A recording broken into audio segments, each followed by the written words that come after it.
সুপ্রভাত বন্ধুরা, অরণ্য সুন্দরী চ্যানেলে আবার একটা নতুন ভিডিও নিয়ে চলে এসেছি। আশা করছি ভিডিওটা তোমাদের খুব ভালো লাগবে। তো ভিডিওটা স্কিপ না করে পুরো ভিডিওটা দেখো। ভিডিও শুরু করার আগেই বড়দের জানাই প্রণাম, আর ছোটদের জন্য রইল অনেক ভালোবাসা। যে যেখান থেকে ভিডিওটা দেখছো নিশ্চয়ই তোমরা ভালো আছো। আগামী দিনেও ভালো থেকো, সুস্থ থেকো। আর তোমাদের ভালোবাসায় আমিও আমার পরিবার খুব ভালো রয়েছি। তো আজকে আবার একটা ব্লগ নিয়ে চলে এসেছি। নিশ্চয়ই তোমরা আমার পাশে থাকবে, আমাকে সাপোর্ট করবে। আর তোমাদের ভালোবাসায় আমি এগিয়ে যেতে চাই। তো বন্ধুরা, কেউ আমাকে নিরাশ করবে না, নিশ্চয়ই আমার পাশে থাকবে, আমি আশা রাখছি তোমাদের ওপরে। তো আজকের ব্লগটা দেখো। আজকে আমাদের বাড়িতে এখন সকালের কাজকর্মগুলো করে নিয়েছিলাম। তো এখন আমি কি করছি, চিংড়ি মাছ ভাজতে বসেছি।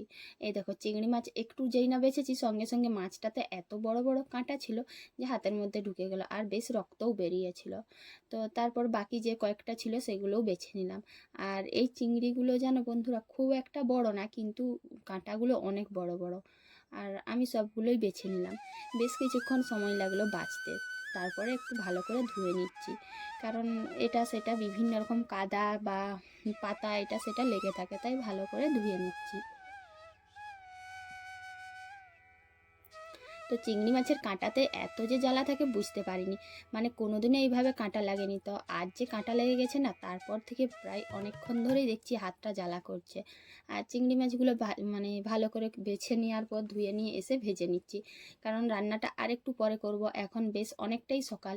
তো এখন বাজে সকাল 8টা। তো এত তাড়াতাড়ি আমি রান্না বসাবো না, সেই জন্য চিংড়ি মাছগুলো বেছে ভালো করে ভেজে নিচ্ছি, কারণ ভালো করে না ভেজে নিলে তখন আবার গন্ধ উঠে যাবে। তো ভাজার পরে আমি স্নান টান করে একটু বাগানের দিকে ঘুরতে চলে এলাম, কারণ মনে হলো যেন বাগানে এই হনুমান এসেছে, তো সেই কারণেই চলে এসেছি। তো এসে দেখলাম না না, সেরকম কিছু না, হয়তো এসেছিলো চলে গেছে। তো বাগানে এসে ফুল গাছগুলো একটু দেখে নিলাম। আর এখন দেখো, আমি সেই ওল গাছগুলোর ওপর হয়ে চলে গেলাম সাইড কেটে। এখন যাচ্ছি এইখানটায়, দেখো তোমরা, এই যে পুরো মাচাটা করা আছে না, এখানে অনেক লাউ গাছ ছিল। তো লাউ গাছ ছিল, লাউ ধরেছিল, সবই ঠিক ছিল, কিন্তু কিছু কিছু লাউ গাছ আর কিছু লাউ ধরেছিল। তো এত বৃষ্টি হয়েছে, বৃষ্টির জন্য প্রায় সবগুলোই শুকনো হয়ে গেছে। সেই জন্য কালকে সেই সব লাউ গাছগুলো মাচা থেকে নিচে নামিয়ে দেওয়া হয়েছে, কারণ শুকনোগুলো তো ঝুলিয়ে রেখে কোনো লাভ নেই। আর এই যে বাগানে যাওয়ার রাস্তাটা না, পুরোটাই কেমন নোংরা হয়ে গেছিলো, গাছ পাতা একটুও সাইড কাটার জায়গা নেই। তো যাব কি করে? সেই জন্য তোমাদের দাদাভাই একটু সামনেটা পরিষ্কার করে দিচ্ছে। অন্তত যেটুকু রাস্তাতে পেরোনো যাবে সেইটুকু রাস্তা যদি পরিষ্কার না রাখে, তো বাগানের ভেতরে যাব কি করে? এমনিতেই তো বন্ধুরা জানো যে এই সময় বাগানগুলোতে কি পরিমাণ মশা থাকে, তার মধ্যে আবার যদি গাছের পাতাগুলো গায়ে লাগে, তাহলে তো সেখান থেকে পোকা মাকড়ও কামড়াতে থাকে। তো দেখো, এই আনারসগুলো কিন্তু পাওয়া গিয়েছে, পুরো বাগানে এই আনারসগুলো ছিল।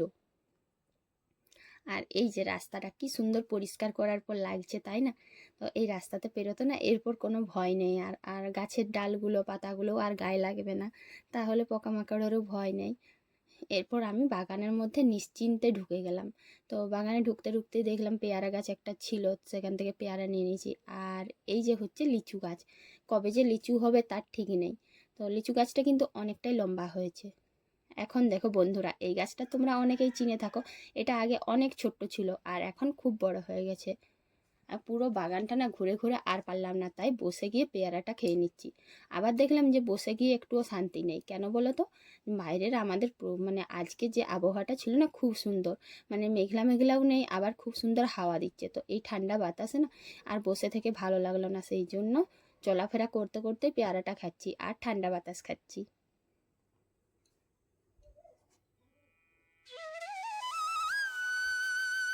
যে কলা গাছের পাতাগুলো কী রকম দোল খাচ্ছে, আর চারিদিকে সব গাছগুলো হাওয়ায় নড়ছে, কি অপূর্ব দৃশ্য, তাই না? আর তোমাদের সাথে আজকে একটা নতুন জিনিস শেয়ার করছি। এই দেখো, এইটুকু একটা ছোট্ট গাছ, কিন্তু এই ছোট্ট গাছের মধ্যে কত কিছু লুকিয়ে আছে, তোমরা ভিডিওটা দেখো তাহলেই বুঝতে পারবে। আমিও বাগানে এসে এই গাছটা দেখে না প্রথমে চমকে গিয়েছিলাম। কেন বলো তো বন্ধুরা? এইটুকু একটা ছোট্ট গাছ, আর এইটুকু ছোট্ট গাছের মধ্যে এত ফুল এত ফল কি করে হতে পারে? তো তারপর দেখলাম যখন সামনে এসে, তখন তো আরও অবাক হয়ে গেলাম, কারণ এত ফুল ধরেছে আর এত ফল ধরেছে। আর সত্যি বলতে কি বলো তো বন্ধুরা, ফুলগুলো না দারুণ দেখতে লাগে। যে ফলের গাছে এত সুন্দর সুন্দর ফুল ফোটে এটা আমি এই প্রথমবার দেখলাম। আর ফুলের পরিমাণ এত বেশি, মানে পুরো গাছটাই যেমন মাটিতে মিশে যাচ্ছে, আর তার সঙ্গে ফলও ধরেছে অনেক। তো বন্ধুরা, এই ফলগুলোর নাম নিশ্চয়ই তোমরা জানো, যারা যারা জেনে থাকবে অবশ্যই কমেন্ট করে জানাবে। এই গাছটার নাম কি বলো তো? কামরাঙার গাছ। আর এটা কিন্তু টক জাতীয় ফল, খেতে কিন্তু খুবই সুন্দর লাগে, যারা খাও তারা তো নিশ্চয়ই জানবে। কিন্তু কামরাঙার গাছ আমি দেখেছিলাম অনেক, আর তার ফুলও দেখেছিলাম, এই ফুলগুলো আরও বেশি রঙিন, আর অনেক কামরাঙা ফুটেছে। তো এইটুকু গাছে এত কামরাঙা, মানে ভাবার বাইরে। আসলে কি বলো তো বন্ধুরা, এই গাছটা না 12 মাসের গাছ। তো মানে এটা একটু বেশি দাম দিয়ে চারাটা কেনা হয়েছিল, সেই জন্য এত ফুল এত ফল। আর একটা দেখলাম মাটিতে পড়ে রয়েছে, তাই আমি তুলে নিলাম। আর এই যে এইটুকুটুকু হয়েছে, মানে অনেকগুলোই হয়েছে, তো সেই জন্য ছোট ছোট। এগুলো কিন্তু আবার অনেক বড় হবে, মানে এগুলো অনেক বড় বড় হলে তখন তো মনে হচ্ছে গাছটা পুরো মাটিতে মিশে যাবে, আর একটুও দাঁড়িয়ে থাকবে না। এখন যতটুকু দাঁড়িয়ে আছে সেটাও মাটিতে মিশে যাবে। তো তো বন্ধুরা দেখো, এইটুকু কামরাঙার গাছে এত ফুল ফুটেছে, এত ফল হয়েছে, এটা ভাবা যায়? এটা কিন্তু সহজে দেখতে পাওয়া যায় না। আর তোমরা কে কে কামরাঙা খেতে ভালোবাসো আমাকে কিন্তু কমেন্ট করে জানাবে। আর আমাদের বাগানের এই গাছটাতে কিন্তু অনেক কামরাঙা হয়েছে, যারা যারা খেতে চাও অবশ্যই চলে আসবে।